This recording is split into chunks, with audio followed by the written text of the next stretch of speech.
cash game, living in the fast lane. I'm for real. Love the way you activate your hips and push your ass out. Got a nigga wanting it so bad I'm about to pass out. Wanna dig you, and I can't even lie about it, baby. Just alleviate your clothes, time to fly about it. Catch you at a club, oh shit, you got me feeling. Body talking shit to me, but I can't comprehend the meaning. Now if you wanna roll with me, then here's your chance. Do 180 on the freeway, police catch me if you can. Forgive me, I'm a rider, still I'm just a simple man. All I want is money, fuck the fame, I'm a simple man. Mr. International, player with the passport, just like a ladder, bitch. Get you anything you ask for, it's either him or me. Champagne, Hennessy, a favorite of my homies when we floss on our enemies. Witness as we creep to a low speed. Peep with a whole need. Pump some more weed, bro. You don't need approaching hoochies with a passion. Been a long day, but I've been driven by attraction in a strong way. Your body is banging, baby. Hello, this is Doe Wilkes with Old School Boxing Talk. Okay, well, it's a couple hours. It is 6:30 Eastern Standard Time where I am, and Sunday afternoon, and I'm going to do my review of last night's Golovkin-Jacobs fight. First of all, what shocked me was there were 4 fights on the pay-per-view, and that was really something that you don't see a lot of. So I give kudos to that there was a night that you set the table. There was a night of boxing, 4 good fights, 3 good fights in any main event. So I like that, 2 semi, so I kudos. Now, let's talk about the undercard fight. The young fighter that opened the card, I think his name was Martin. He fought, he's a lightweight, very impressive. I want to see more of this kid. Want to see what this guy's made of. Then, of course, the next fight was Carlos Queiroz or whoever. This guy, he had lost to Chocolatito the fight before, and he was fighting another guy, and quite frankly, I wasn't impressed with him. I'm sorry, the guy didn't impress me at all. Neither guy impressed me, but it is, maybe I'm just harder to impress than most. I don't know, but the guy did not impress me. He won a 10-round decision. It is what it is, but me personally, I was not impressed with him. Okay, then we got the Chocolatito fight. And, okay, I'm sorry, but I'm going to go on record saying I thought Chocolatito won the fight. It was a close fight. But I was watching with other people. My uncle said, I was talking to my uncle. He said, I got the fight a draw. It was up to me. I called a draw. And then when the decisions came down, the first one was a draw. I looked at my uncle and said, hey, you were right. You got that one. You said it would be a draw. I thought Chocolatito won it and won it close because I like a lot of rounds. I thought that, Chocolatito was just doing more than the guy he was fighting. But at the end of the night, they gave it to the other guy. What the hell? They gave it to him the same way I had it for Chocolatito. I had it for Chocolatito 114. Me and Harold Letterman 114, 112. And they gave it to the other guy, 114, 112. I thought Chocolatito won it. I could have went with a draw. Like I said, my uncle was watching. He thought it was a draw. It's not one of those robberies I'm going to say, oh my God, it's the greatest robbery in the history of boxing. No. It's a fight that I thought Chocolatito won the fight. The fact that the fighter from Thailand got the decision, I don't think the guy won the fight, but it is what it is. I've seen worse decisions in boxing. This was a close fight, depending on what you like. Both men were bleeding, and it is what it is. Then we go to the main event. Danny Golovkin, Danny the Miracle Man Jacobs versus Triple G. First 2 rounds, Jacobs clearly not doing much, but doing enough to win the first 2 rounds.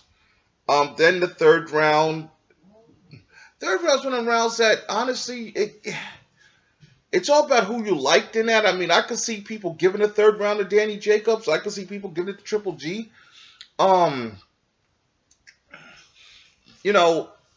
That third round was probably a swing round, depending on who you liked and how you felt. Fourth round, no question about who won the fourth round. That was Golovkin. Rounds after 4, 5, 6, and 7 I gave to Golovkin. Danny Jacobs took it back, commanding the 8th, 9th, 10th. I felt Danny Round 11 was one of those toss-up rounds, and of course round 12, where whoever won, whoever won round 12 was going to win the fight. Golovkin did enough to edge out the 12th round and got the decision. I heard a lot. I sit back and before I posted my video, I listened to a lot of the other videos and people saying different things about robbery. And I'm sorry, there was no robbery. I picked Golovkin to win this fight early. Honestly, I thought the fight would be more of like Chavez Taylor, where you got this guy who's outboxing him, and taking a lot of abuse, a lot of punishment, and eventually I felt Golovkin was going to stop Jacobs later. Unfortunately, what happened is after the knockdown in the 4th round, there were a couple rounds where Golovkin did stun Jacobs. But it looked like after that knockdown in the 4th round, Danny Jacobs kind of adjusted to Golovkin's power and was able to, withstand what Golovkin was throwing at him. And Golovkin, like I said, he stunned him a few times, but Danny Jacobs also stunned Golovkin. It was a good fight. It was better than I thought it was going to be, honestly. It definitely ended different than I thought it was going to be, but I have no problem with the decision. I have no problem whatsoever with the decision. Matter of fact, I was kind of shocked that a close fight like that, you fight in New York, that Golovkin actually got the fucking decision. Because I'm thinking, oh my God, it's a close fight. New York boy, battle from cancer. They're going to take this from Golovkin. Or at least give Jacobs a draw. If they don't want Golovkin to straight out take the fight from Jacobs, they're going to either give it a draw, or they're going to give it a draw. Or give it to Jacobs, which I hope didn't happen. But I couldn't even argue on that point if they'd given it for Jacobs. It was a close fight. You couldn't argue with the decision either way. Neither man, in my opinion, did enough to pull away from the other man and to assert dominance so that you could truly say this guy's winning this fight. The rounds that were won by each guy, the rounds Golovkin won, I felt were more clear cut. The round Jacobs won where, it was about what you liked more. But there were some rounds where Danny Jacobs did step it up and he did, he rocked Golovkin and he won, I have no problem with the decision. I felt that Golovkin won the fight. I had the fight very close. I had it pretty much, I had it at 1 point. I had it for Golovkin by 1 point. That's how my scorecard. I had it for Golovkin by 1 point. I felt Golovkin did enough to retain the title. But I also think Danny Jacobs did a hell of a job. I would love to see them run this one back. But it also opened up some things. There were people, with Golovkin, and I seen Max Kellerman doing his fuckboy imitation of Golovkin. It's like, look, man, hey, this is boxing, man.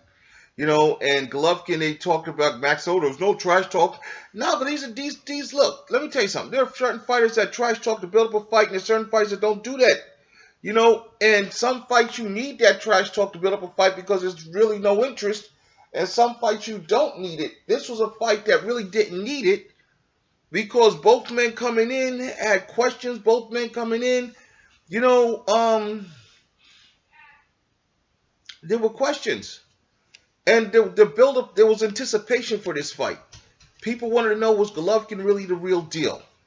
Could Jacobs really stand up to what Golovkin's bringing him? Well, we found out the answer to both questions. That Golovkin, the one thing I wanted to see from Golovkin was that let's see from all the great fighters. You're going to say a fighter's great is, how do you perform when you're behind and you have to turn it on? How do you perform when you're hit and you're hurt? Now, getting, the fight before that with Chocolatito, kudos across the board. Is Chocolatito, in my opinion, pound for pound, should he have been pound for pound number one? No, he's not pound for pound number one. He never was. I think that was a media creation hype to trying to discredit Floyd in his 49-0 and whatever. But I think we saw, Chocolatito's a very good fighter, but he's not pound. He should never have been pound for pound number one. Should not even been in the discussion. I mean, is he on the pound for pound list? Absolutely. He's top 5, but I don't see him. He's number 1 ahead of Andre Ward, which is total. Ahead them. If anybody that says Andre Ward's not the pound for pound the best fighter in the world today is full of shit. They know nothing about boxing. Come on, I totally question it.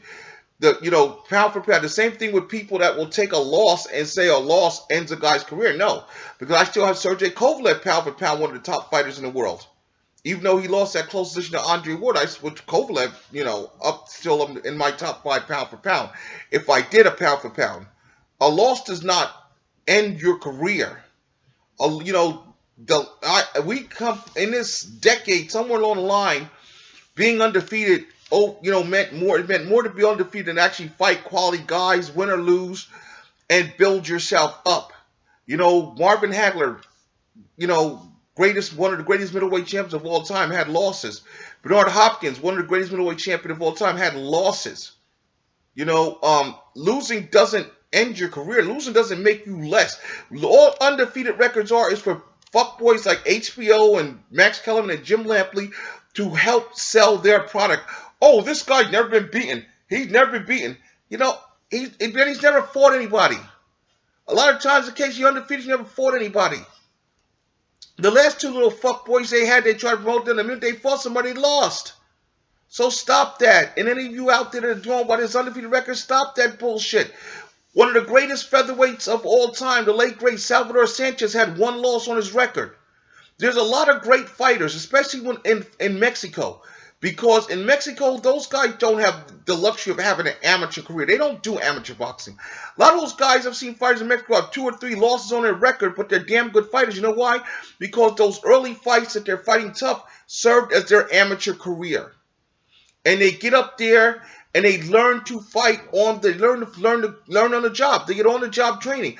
Juan Manuel Marquez, a prime example of a guy who learned on the job. He had a couple losses, but nobody thinks less of Marquez.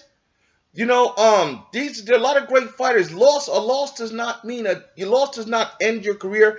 All a loss does is it makes these fuckboys like HBO, these little networks that like to have that there. It just takes some money off of them because they can't promote, he's undefeated, he's unbeatable, blah, blah, blah, bullshit. I'd rather promote a guy who say, hey, he's one of the damn best fighters in the world. I don't give a fuck if you have a loss. So everybody that lost tonight on this card,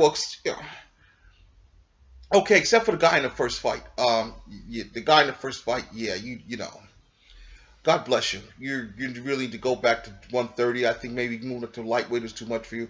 But but as far as Danny Jacobs, as far as Chocolatito, I think no less of them. I think Chocolatito, honestly, from what it looked like at this fight, I think honestly Chocolatito needs to go back down the division because it looked like he was very, very weak. These guys up here at 115 are very strong. And it looked like this guy here was just pretty much when he chose to muscling Chocolatito around. And if Chocolatito is a big puncher, whatever punching power he had at a lower weight class, he surely didn't bring it up with him because he hit this guy and this guy, took his stuff and, I still don't think Chocolatito lost the fight, but the thing I'm seeing with Chocolatito is that maybe this weight class, you went up a weight class too high and he probably did that shit for HBO and their fuckery because they want to make the fight with him and Inoue from Japan. So they try to coax this boy and, we got to get you up here, we got to get you up so we make this fight. Honestly, if I was Chocolatito and his people, I'd go back down the division I was in before this and fight there because you're honestly not big enough and not strong enough to fight at 115, in my opinion. Now, I could be wrong. Like I said, that's why I tell you when I say this, I say in my opinion. Now, unless if I have a fact, I'll point out a fact. But in my opinion, I think Chocolatito should go back down a weight class and fight then campaign down because I think he's too small for 115. Golovkin Jacobs. I guess to the victor goes the spoils. Wow, it's where do we go from here? Honestly, I mean, for Golovkin, okay, he's going to sit there. He's trying to get his big fight with Canelo. So that stays on course. But honestly, maybe it makes him, because I see a lot of people saying, oh my God, Golovkin looks beatable. Golovkin looks this, Golovkin looks this. So maybe it makes them, maybe it makes Canelo and Oscar after they beat Chavez Jr. say we better make this fucking fight now because Golovkin could lose because, I'm going to say this here. if Golovkin was fighting Jermell Charlo last night, I don't think Golovkin's still undefeated. I don't think Golovkin's still champion. I think there's a lot of dangerous middleweights. A lot of guys from 154 are looking at that fight with Danny Jacobs and saying, hold on a minute. Yeah, I could take this guy. And maybe some of them can, maybe some of them can't. But but Golovkin's not looking like the killer that HBO and Max Kellerman and Jim Lampley would try to sell you that he is. And I think that was the problem with a lot of boxing people, fans, and knowledgeable boxing folks from the beginning, was that we were being told Golovkin was this killer, that we were comparing him to Marvin Hagler, Sugar Ray Robinson, and the greats, and disrespecting the greats by comparing Golovkin to these guys. And we sit there and we look at Golovkin after last night, and we we think about it and say, come on, man. If Golovkin was in the ring with Marvin Hagler, that fight's over. If he's in the ring with Sugar Ray Robinson, that fight's over. He doesn't win those fights. And it's not Golovkin's fault. Let me preface this. It's not Golovkin's fault. It's the fault of HBO, their fuckery, and all these other people that want this great white hope, that keep pushing this guy and telling us this guy is something he's not, and trying to tell us, don't believe your eyes, believe what we're telling you. There's a certain thing called the eye test, and that's what I'm saying from the eye test. From my eye test from last night, I don't think Chocolatito should be at 115. The guy, Carlos Queiroz, I don't know if I'm saying it right, but that's the guy, he didn't impress me. Now, the guy, Martin, in the opening bout, he did impress me. I want to see more of him. And Golovkin is human. Guess what, people? He's a human being. He's a fucking fighter. He's a human being. But I garnered a new respect for Golovkin, because even through all the fuckery that Max Kellerman was trying to put him through and all the stupid shit Max was doing, I like how Golovkin kind of, in his own way, put Max in his place. And, man, this is boxing. Excuse me. You're trying to get me to say something bad about Danny Jacobs, and I like this guy. I have nothing bad to say about this guy. So, this is boxing. Sometimes you get a knockout streak going and sometimes you don't. And I think Golovkin realized that it was Kellerman and Lampley and HBO's fuckery that would get built up as 23 straight fight knockout, and they would have won doing that. And maybe Golovkin was feeling a little bit of pressure, that he felt that to keep HBO happy, he had to keep knocking people out. And maybe that, in his own way, Tom Loeffler in that instance also felt that we were going to avoid the more difficult fighters to keep this knockout string that HBO loved so much, to keep it happy. But now here's what's happening. With the WBA mandating last night that, they're unifying all these belts, one champion, which now they got it done at middleweight. With the WBA mandating that Golovkin Jacobs had to take place, we found out that Golovkin is good. Golovkin is a damn good fighter. He's not unbeatable. He's not invincible. But last night he was good enough to beat Danny Jacobs. And look, there were some guys, there were some times in, whether it be boxing, football, sports, where you don't have your A game, but you just do enough. And you wipe your brow and you go, whoo, on to the next. And I think that's what we got from Golovkin last night, was he knows he did enough to win. It wasn't his best, but he did enough to win. And he's like, okay, we got past this test, now on to the next. But I also seen something in Golovkin that, also says, I want this guy again because I think I could do better. When asked about a rematch, Golovkin was like, yeah, we can do that. Because I also seen that in Golovkin, that I want this guy again because I believe I can do a better job against this guy than I did tonight. Now, Golovkin's scheduled to fight in Kazakhstan to defend his title against whatever. If he fights some gimme, guess what? After the Jacobs fight, he deserves a gimme. And that's which is pretty much, he's going to fight in Kazakhstan and turn around and fight again in September. He's supposed to fight Canelo. He's supposed to fight Canelo in September. So, shut up. So that we will find out, But I don't mind if Golovkin fights a soft touch when he fights in Kazakhstan, because after this brutal fight with Jacobs, I think he deserves that. You can't fight a killer. You can't fight killers all the time. Now, as far as Golovkin, like I said, whoever he fights, but, that's what fights in Kazakhstan is what it is.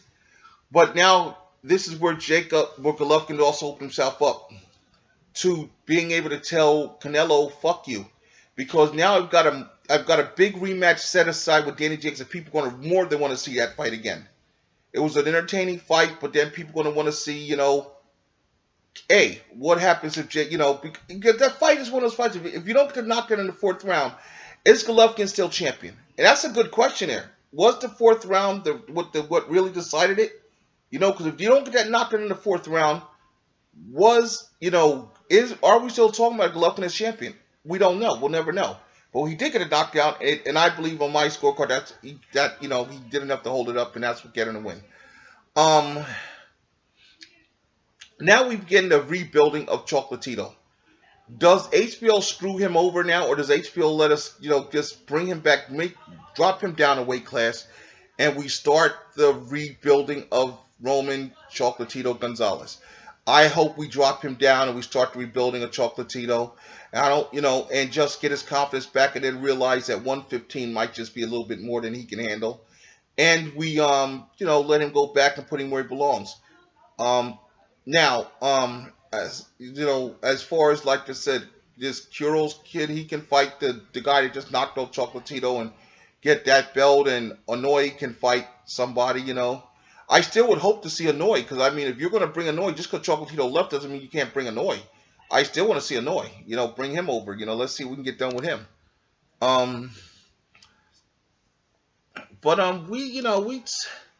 It was a good night of boxing, like I said, it was a very good night of boxing. We learned about our champion, we learned about we learned about Danny Jacobs, we learned about Triple G, but you know what, I believe something Roy Jones said is true. There really are no losers last night, because Triple G, even though the knockout streak ended, honestly, I think he got better because he now understands he's gone through adversity. And he's getting that position where he wasn't before, where you're behind in a fight, and you have to suck it up, and you have to fight your way back into a fight to retain what's yours. Danny Jacobs, he gets there, he fights, he retains, he wins.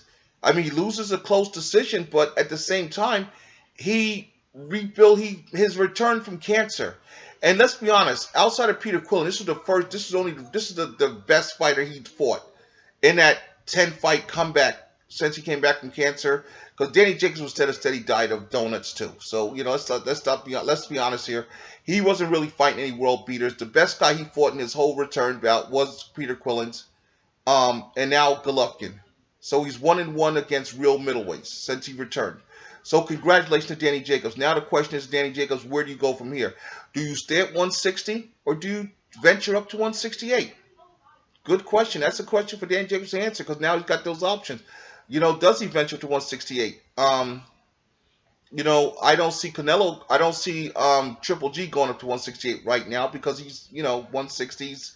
He wants that WBO title, and he wants the Canelo fight. So I think he'll stay at 160 pounds. Plus you got Jamel Charlo there, and I'm sure that a bunch of those other guys at 160 are going to, at 154, going to start making their way up to 160 and start positioning themselves for fights with Triple G. So for Golovkin, there's going to be a bunch of fights out there. There's going to be some quality fights out there. So I'm looking forward to seeing what he can do in the future. Like I said, once again, congratulations to everybody on the card last night. Good job. Despite the bias and bullshittery announcing of Jim Lampley and Max Kellerman, and Roy did a pretty good job. I guess HBO's kind of gave Roy his balls back and allowed Roy to actually voice his opinion, not have to agree so much with Jim, and not make Jim look like the ass he is. So outside of that, it was a pretty good card. So also here in Reading, we had another card at our Santander event at Santander Friday night, which Kermit Cintron returned to get a draw. And I've always felt that Kermit Cintron's never been the same fighter since the Margarito fight. Travis Kaufman lost a split decision. It was, an interesting night. There weren't really, outside of the big thing, of course, we had the Irish kid make his debut in New York. But outside of that, it was a good week. Headlined by Golovkin Jacobs. We learned a few things. And That's all we got for now. So until next time, it's Doe Wilkerson signing off. Talk to you next time.